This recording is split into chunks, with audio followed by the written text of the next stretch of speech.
जय हिंद दोस्तों, स्वागत है आप सभी का डेली करंट अफेयर क्लासेस में। दोस्तों, आज की क्लास में हम फिर से करने वाले हैं करंट अफेयर आधारित प्रश्न। तो दोस्तों, इस क्लास में मैं ये 10वां प्रश्न लेके आया हूँ। इससे पहले मैं इसके 9 प्रश्न हल करा चुका हूँ पिछली क्लास में। तो चलिए देखते हैं आज का 10वां प्रश्न। 10वां प्रश्न है स्वच्छ गंगा मिशन से संबंधित। स्वच्छ गंगा मिशन के तहत उत्तर प्रदेश के किन 4 जिलों में जैव विविधता पार्कों का निर्माण किया जा रहा है?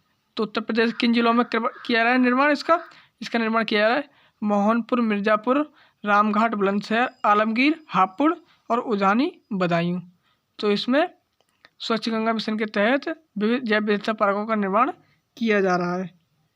इसमें इसका निर्माण किया जा रहा है। तो मोहनपुर कहाँ स्थित है? मिर्ज़ापुर में, रामघाट, बुलंदशहर और आलमगीर, हापुड़ में और उजानी, ये बदायूं में। इसमें स्वच्छ गंगा मिशन के तहत जैव विविधता पार्कों का निर्माण किया जा रहा है।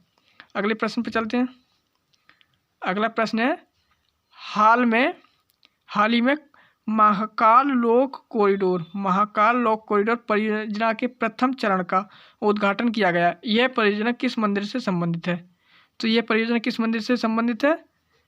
यह परियोजना संबंधित है किससे? ये संबंधित है उज्जैन महाकालेश्वर मंदिर। उज्जैन महाकालेश्वर मंदिर से संबंधित है महाकाल लोक कॉरिडोर परियोजना। अगला प्रश्न देखते हैं। अगला प्रश्न है भारतीय कृषि अनुसंधान संस्था IARI ने हाल में काला नमक की किन 2 बौनी किस्मों का विकसित किया है? किन 2 बौनी किस्मों को विकसित किया है? तो ये विकसित किया है किसे? ये किया है, एक तो किया है पूसा नरेंद्र काला नमक 1638 और दूसरी है पूसा नरेंद्र काला नमक 1652। तो दोनों के नाम सेम है, इनके नंबर याद रख लेना। 1652, 1638 नाम की 2 बौनी विकसित प्रजाति कब विकसित किया है? काला नमक की। सही है। अगला प्रश्न पे चलते हैं। अगला प्रश्न है वैश्विक भुखमरी सूचकांक 2022 121 देशों में भारत का कौन सा स्थान रहा है? तो ये तो सभी को याद होगा। इस कौन सा स्थान रहा है? 107वां स्थान रहा है भारत का। अगला प्रश्न है रानीपुर टाइगर रिजर्व से संबंधित। रानीपुर टाइगर रिजर्व के संदर्भ में निम्नलिखित कथनों पर विचार कीजिए। पहला कथन, यह अब भारत का 54वां टाइगर रिजर्व बन गया है।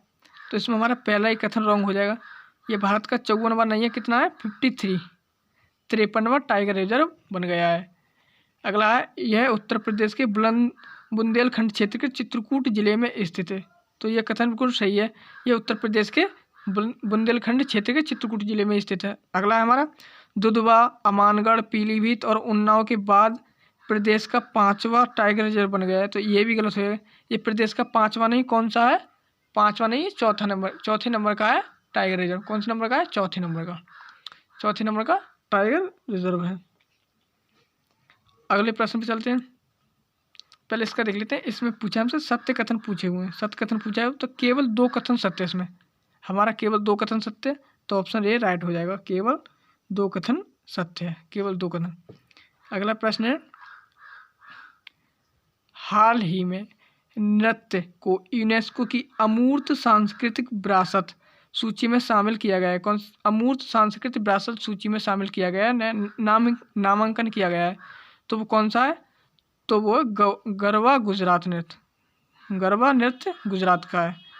ये भी याद रखना, गरबा गुजरात का नृत्य है और ये सांस्कृतिक विरासत में शामिल किया गया, नामांकन किया गया है गरबा नृत्य का। अगले प्रश्न पे चलते हैं।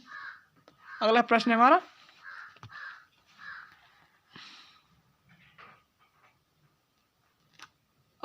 हमारा वैश्विक नवाचार सूचकांक यानी कि GII 2022 के संदर्भ में निम्नलिखित कथनों पर विचार कीजिए। तो GII के संदर्भ में, तो इसमें नीति आयोग द्वारा प्रति वर्ष इसे जारी किया जाता है। तो इसमें ये गलत हो जाएगा। वैश्विक नवाचार सूचकांक किसके द्वारा जारी किया जाता है? ये की जाती है विश्व बौद्धिक संपदा सूचकांक, विश्व बौद्धिक संपदा संगठन के द्वारा लॉन्च की जाती है। किसके द्वारा? विश्व बौद्धिक संपदा संगठन के द्वारा, विश्व बौद्धिक संपदा संगठन के द्वारा इसे जारी किया जाता है। अगला है प्रत्येक वर्ष 26 अप्रैल को विश्व बौद्धिक संपदा दिवस मनाया जाता है। तो ये सही हो जाएगा, 26 अप्रैल को ही विश्व बौद्धिक संपदा दिवस मनाया जाता है। अगला है वैश्विक नवाचार सूचकांक 2022 में 132 देशों में भारत का 40वां स्थान रहा है। कितना स्थान? 40वां स्थान रहा है। तो ये भी सही हो जाएगा हमारा। 2022 में भारत का कौन सा स्थान है? 40वां स्थान है। तो नीचे के दोनों सही हैं, 2 और 3 और 1 गलत है। तो चलिए इसके कूट देख लेते हैं। उपयुक्त कथनों में से कौन से सत्य नहीं है? हमसे गलत कथन पूछा हुआ है तो हमारा एक असत्य नहीं है। तो कौन सा राइट होगा? ऑप्शन सी राइट हो जाएगा, केवल एक असत्य है। अगला प्रश्न देख लेते हैं। हाल ही में किन 2 भारतीय समुद्री तटों को ब्लू बीच की सूची में शामिल किया गया है? ब्लू बीच की सूची में शामिल किया गया है किन भारतीय तटों को? तो किन्हें शामिल किया गया है? ये किया गया है मिनिकॉय थुंडी बीच और दमकड़ कदमत बीच लक्षद्वीप में और मिनिकॉय में थुंडी बीच, इन दोनों को शामिल किया गया है ब्लू बीच की सूची में। याद रखना, कदमत बीच है और थुंडी बीच। अगला प्रश्न है हमारा, संयुक्त राष्ट्र द्वारा वर्ष 2023 को किस अंतर्राष्ट्रीय वर्ष के रूप में मनाने की घोषणा की गई है? संयुक्त राष्ट्र द्वारा वर्ष 2023 को किस अंतर्राष्ट्रीय वर्ष के रूप में मनाने की घोषणा की गई है? तो आप सभी को पता होगा 2023 में बाजरे का वर्ष घोषित किया गया है, बाजरे का वर्ष। अगला प्रश्न है, राष्ट्रीय सुरक्षा परिषद यानी कि NSC के संदर्भ में निम्न कथनों में कौन सा कथन सत्य है? कौन सा कथन सत्य है? सत्य कथन पूछा हुआ है जिसमें इस संस्था की स्थापना वर्ष 1996 में की गई। तो ये हमारा पहला ही कथन रॉन्ग हो जाएगा। इसकी स्थापना कब की गई? इसकी स्थापना की गई थी 19 नवंबर। कब की गई? 19 नवंबर और 1998। 19 नवंबर 1998 में इसकी स्थापना की गई। इसके सदस्यों में गृह मंत्री, विदेश मंत्री, रक्षा मंत्री, वित्त मंत्री शामिल हैं। तो ये सही हो जाएगा कि इसके सदस्य में ये शामिल है। तो इसमें हमसे सत्य कथन पूछा हुआ था तो केवल 2 सत्य है। तो हमारा कौन सा ऑप्शन राइट होगा? केवल 2 ऑप्शन राइट हो जाएगा, केवल 2 ऑप्शन राइट है। अगला प्रश्न देख लेते हैं। अगला प्रश्न है हमारा, स्वच्छ सर्वेक्षण 2022 के संदर्भ में नीचे दिए गए कथनों पर विचार कीजिए। इन कथनों को देखना है। तो चलिए पहला कथन पढ़ लेते हैं इसी बात से। पहला कथन है, 1 लाख से ज़्यादा आबादी वाले शहरों में इंदौर, नवी मुंबई और सूरत क्रमशः प्रथम, द्वितीय, तृतीय स्थान पर रहे हैं। तो इनके हिसाब से ये कथन हमारा गलत होगा। क्यों गलत होगा? तो देखते हैं। इंदौर को कौन सा स्थान मिला है? फर्स्ट। इंदौर को फर्स्ट मिला है। नवी मुंबई को कौन सा मिला है? नवी मुंबई को तो इसे मिला है थर्ड। नवी मुंबई को थर्ड स्थान। और सूरत को कौन सा स्थान मिला है? सूरत को मिला है सेकंड। तो इनको ये स्थान प्राप्त हुए, लेकिन इसमें प्रथम तो इंदौर को, नवी मुंबई को द्वितीय दे रखा है और सूरत को तृतीय दे रखा है। इन्हें क्रम इनका बदल दिया है तो इसलिए गलत हो जाएगा। इनके क्रम याद रखना, इंदौर को फर्स्ट और सूरत को सेकंड और नवी मुंबई को थर्ड स्थान प्राप्त हुआ है। अगला है, गंगा किनारे बसे 1 लाख से ज़्यादा आबादी वाले शहरों में हरिद्वार का प्रथम स्थान रहा है।